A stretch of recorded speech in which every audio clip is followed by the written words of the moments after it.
ಮಂಡ್ಯದಿಂದ ಹಿಂದೆ ಸರಿದ ಸುಮಲತಾ. ಮಂಡ್ಯ ಬಿಡಲ್ಲ, ಬಿಜೆಪಿಗೆ ಸೇರ್ತೀನಿ, ಕುಮಾರಸ್ವಾಮಿಗೆ ಬೆಂಬಲ ಕೊಡ್ತೀನಿ.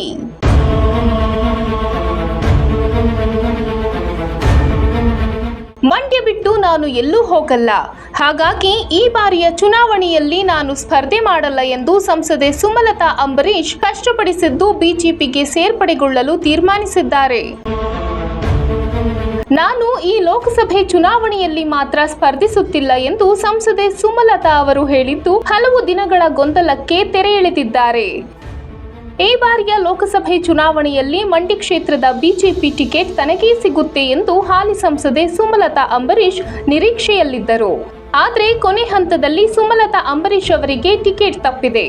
ಹೀಗಾಗಿ ಸುಮಲತಾ ಅಂಬರೀಶ್ ಅವರ ಮುಂದಿನ ನಡೆ ಏನು ಎಂಬುದು ಯಕ್ಷ ಪ್ರಶ್ನೆಯಾಗಿತ್ತು.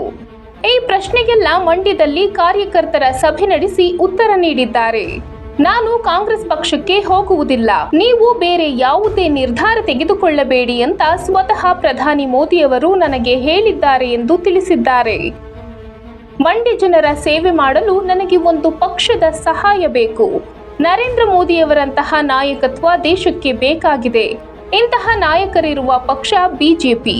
ಹಾಗಾಗಿ ನಾನು ಬಿಜೆಪಿಗೆ ಸೇರ್ಪಡೆಗೊಳ್ಳುತ್ತೇನೆ ಎಂದು ಸ್ಪಷ್ಟಪಡಿಸಿದ್ದಾರೆ.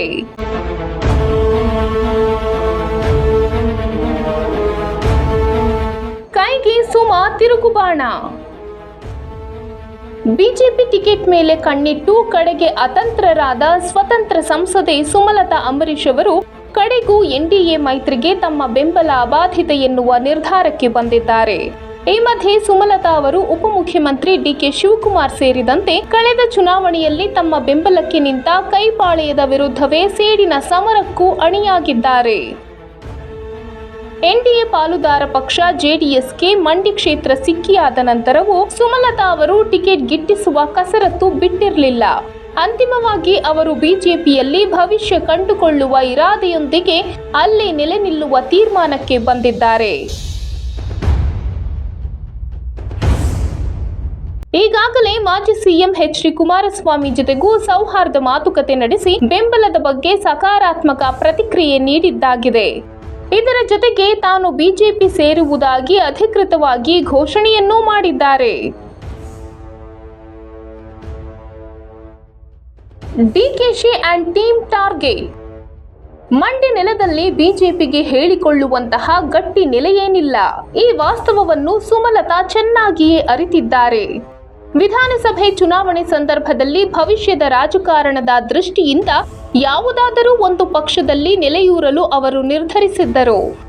ಆದರೆ ಸುಮಲತಾ ಪಾಲಿಗೆ ಕಾಂಗ್ರೆಸ್ನ ಕದ ಮುಚ್ಚಿಸಿದ್ದೇ ಡಿಕೆಶಿ. ಇಷ್ಟಲ್ಲದೆ ಮಂಡ್ಯ ಜಿಲ್ಲೆಯ ನಾಯಕರು ಕೂಡ ಸುಮಲತಾ ಅವರನ್ನು ಒಪ್ಪಿಕೊಳ್ಳಲು ಸಿದ್ಧರಿರಲಿಲ್ಲ ಎನ್ನುವುದು ಗುಟ್ಟಿನ ಸಂಗತಿಯೇನಲ್ಲ.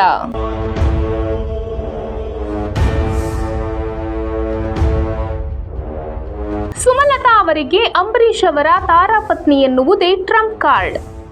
ವಾಕ್ಚಾತುರ್ಯ ಹೊಂದಿದ್ದು ಹೈಕಮಾಂಡ್ ಮಟ್ಟದಲ್ಲೂ ಪ್ರಭಾವ ಬೀರಬಲ್ಲಷ್ಟು ಶಕ್ತಿ ಹೊಂದಿದ್ದಾರೆ. ಎಲ್ಲಕ್ಕಿಂತಲೂ ಅವರು ಮಂಡ್ಯ ಗೌಡ್ತಿ ಎನ್ನುವ ಕಾರಣಕ್ಕೆ ಪ್ರಭಾವಶಾಲಿ ಆಗಿಬಿಡಬಹುದು ಎನ್ನುವುದೇ ಕೈ ನಾಯಕರ ಚಿಂತೆಯಾಗಿತ್ತು. ಸುಮಲತಾ ಅವರನ್ನು ಪಕ್ಷಕ್ಕೆ ಬರಮಾಡಿಕೊಳ್ಳಲು ಖುದ್ದು ಸೋನಿಯಾ ಗಾಂಧಿಯೇ ಬಯಸಿದ್ದರು. ಅದಕ್ಕೆ ಸಿಎಂ ಸಿದ್ದರಾಮಯ್ಯ ಕೂಡ ಒತ್ತಾಸೆಯಾಗಿದ್ದರು.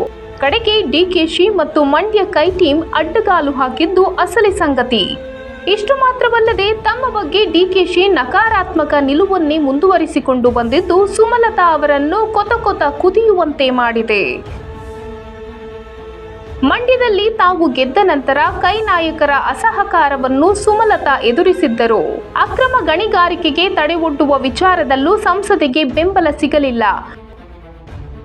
ಹೀಗೆ ಹೆಚ್ಚಿಗೂ ಕೈಪಾಳ್ಯದ ಜೊತೆ ಸುಮಲತಾ ಸಂಬಂಧ ಹಳಸಿಕೊಂಡೇ ಬಂದಿತ್ತು. ಇದೀಗ ಸಹನೆಯ ಕಟ್ಟೆಯೊಡೆದಿದ್ದು ಸ್ವಾಭಿಮಾನಿ ಸಂಸದೆ ಆಕ್ರೋಶ ಹೊರಗೆಡವಲು ಸಜ್ಜಾಗಿದ್ದಾರೆ. ಕುಮಾರಸ್ವಾಮಿ ಮತ್ತು ಸುಮಲತಾ ಭೇಟಿ ಬಗ್ಗೆಯೂ ಡಿಕೆಶಿ ಅಸಹನೆ ವ್ಯಕ್ತಪಡಿಸಿದ್ದರು. ಅದಕ್ಕೆ ಈಗಾಗಲೇ ಸುಮಲತಾ ತೀಕ್ಷ್ಣ ಪ್ರತಿಕ್ರಿಯೆ ನೀಡಿದ್ದೂ ಆಗಿದೆ. ವಿಧಾನಸಭೆ ಚುನಾವಣೆ ಸಂದರ್ಭದಲ್ಲಿ ಬಿಜೆಪಿಗೆ ಬೆಂಬಲ ಘೋಷಿಸಿದ್ದ ಸುಮಲತಾ ಅವರೀಗ ವಿದ್ಯುಕ್ತವಾಗಿಯೇ ಕಮಲಪಾಳ್ಯ ಸೇರ್ಪಡೆಗೊಳ್ಳಲಿದ್ದಾರೆ. ಲೋಕಸಭೆ ಟಿಕೆಟ್ ಕೈತಪ್ಪಿರುವ ಹಿನ್ನೆಲೆಯಲ್ಲಿ ಸೂಕ್ತ ಸ್ಥಾನಮಾನದ ನಿರೀಕ್ಷೆಯಲ್ಲಿರುವ ಅವರೀಗ ಕಾಂಗ್ರೆಸ್ ವಿರುದ್ಧ ಸೇಡಿನ ಅಸ್ತ್ರ ಹೂಡದೆ ಅನ್ಯ ಮಾರ್ಗವೇ ಇಲ್ಲ. ತಲೆಕೆಳಗಾದ ಕಾಂಗ್ರೆಸ್ ಲೆಕ್ಕಾಚಾರ. ಸುಮಲತಾ ಅವರನ್ನು ಮುಂದಿಟ್ಟುಕೊಂಡು ಜೆಡಿಎಸ್ ಮತ್ತವರ ನಾಯಕರನ್ನು ಹಣಿಯಲು ಕಾಂಗ್ರೆಸ್ ಹವಣಿಸಿತ್ತು.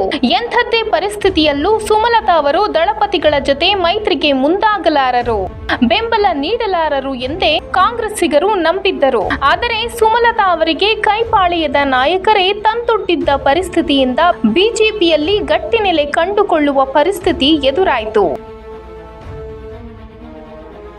ಹೀಗಾಗಿ ಸುಮಲತಾ ಅವರು ಬಿಜೆಪಿ ಮಿತ್ರ ಪಕ್ಷವಾಗಿರುವ ಜೆಡಿಎಸ್ಗೆ ಬೆಂಬಲ ನೀಡಲು ಘೋಷಿಸಿದ್ದಾರೆ. ಹಾಗಾಗಿ ಕಾಂಗ್ರೆಸ್ ನಾಯಕರ ಲೆಕ್ಕಾಚಾರಗಳೆಲ್ಲ ತಲೆಕೆಳಗಾಗಿವೆ.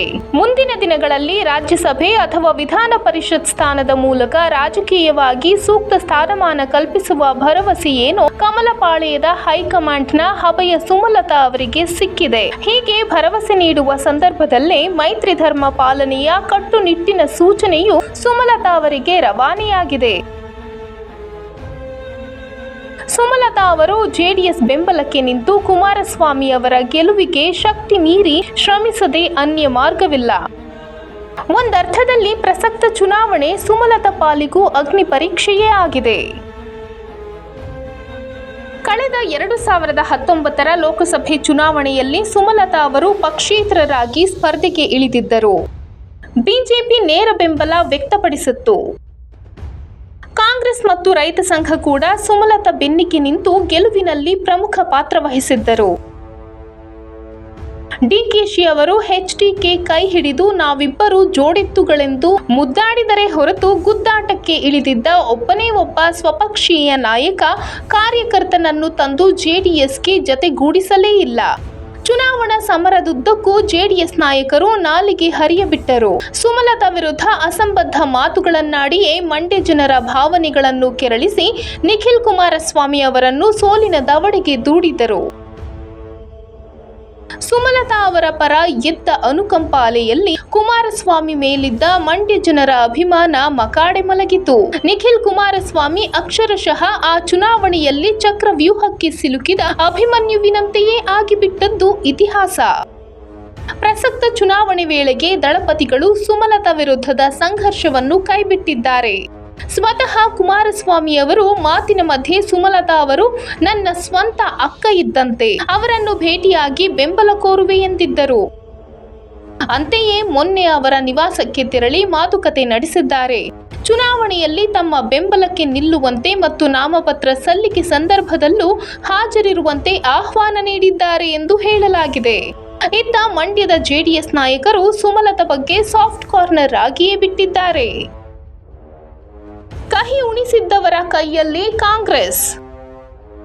ಲೋಕಸಭೆ ಚುನಾವಣೆಗೆ ಸ್ಪರ್ಧಿಸಿದಾಗಲೆಲ್ಲ ಅಂಬರೀಶ್ ಅವರಿಗೆ ಶ್ರೀರಂಗಪಟ್ಟಣದಲ್ಲೇ ದೊಡ್ಡ ಲೀಡ್ ಸಿಗುತ್ತಾ ಬಂದಿತ್ತು. ಅದೇ ಕಾರಣಕ್ಕೆ 2008ರಲ್ಲಿ ಶ್ರೀರಂಗಪಟ್ಟಣದಿಂದ ಅಂಬರೀಶ್ ಕಣಕ್ಕೆ ಇಳಿದಿದ್ದರು. ಅವರೆದುರು ಜೆಡಿಎಸ್ ಅಭ್ಯರ್ಥಿಯಾಗಿ ಹಾಲಿ ಶಾಸಕ ಎಬಿ ರಮೇಶ್ ಬಂಡಿಸಿದ್ದೇಗೌಡ ಸ್ಪರ್ಧಿಸಿ ಗೆದ್ದಿದ್ದರು. 2009ರಲ್ಲಿ ಪುನಃ ಲೋಕಸಭೆ ಚುನಾವಣೆಗೆ ಅಂಬರೀಶ್ ಸಾಕಷ್ಟು ಹಗ್ಗ ಜಗ್ಗಾಡಿಕೊಂಡೇ ಕಣಕ್ಕೆ ಇಳಿದಿದ್ದರು. ಈಗಿನ ಕೃಷಿ ಸಚಿವ ಎನ್ ಚಲುವರಾಯಸ್ವಾಮಿ ಅವರು ಆಗ ಜೆಡಿಎಸ್ ಅಭ್ಯರ್ಥಿಯಾಗಿ ಸ್ಪರ್ಧಿಸಿ ಅಂಬರೀಶ್ಗೆ ಸೋಲುಣಿಸಿದರು. ಅದಾದ 4 ವರ್ಷ ಅಂಬರೀಶ್ ಅಧಿಕಾರ ರಾಜಕಾರಣದಿಂದ ದೂರವೇ ಇದ್ದರು. 2013ರಲ್ಲಿ ಮಂಡ್ಯ ವಿಧಾನಸಭಾ ಕ್ಷೇತ್ರದಿಂದ ಸ್ಪರ್ಧಿಸಿ ಆರಿಸಿ ಬಂದರು. ಸಿದ್ದರಾಮಯ್ಯ ಸರ್ಕಾರದಲ್ಲಿ ವಸತಿ ಸಚಿವರೂ ಆದರು. ಅನಾರೋಗ್ಯದ ಕಾರಣಕ್ಕೆ ಅಂಬರೀಶ್ ಅವರನ್ನ ಸಚಿವ ಸ್ಥಾನದಿಂದ ಕಿತ್ತೊಗೆಯಲಾಗಿತ್ತು. ಸಚಿವರಾಗಿದ್ದಷ್ಟು ಕಾಲ ನರೇಂದ್ರ ಸ್ವಾಮಿ ಸಹಿತ ಸ್ವಪಕ್ಷೀಯ ಶಾಸಕ ಪ್ರತಿರೋಧದ ನಡುವೆಯೇ ಕೆಲಸ ಮಾಡಿದ್ದರು. ಹೀಗೆ ಅಂಬರೀಶ್ ಅವರಿಗೆ ರಾಜಕೀಯವಾಗಿ ಕಹಿ ಉಣಬಡಿಸಿದವರ ಮುಷ್ಟಿಯಲ್ಲೇ ಪ್ರಸ್ತುತ ಮಂಡ್ಯ ಕೈಪಾಳೆಯವಿದೆ.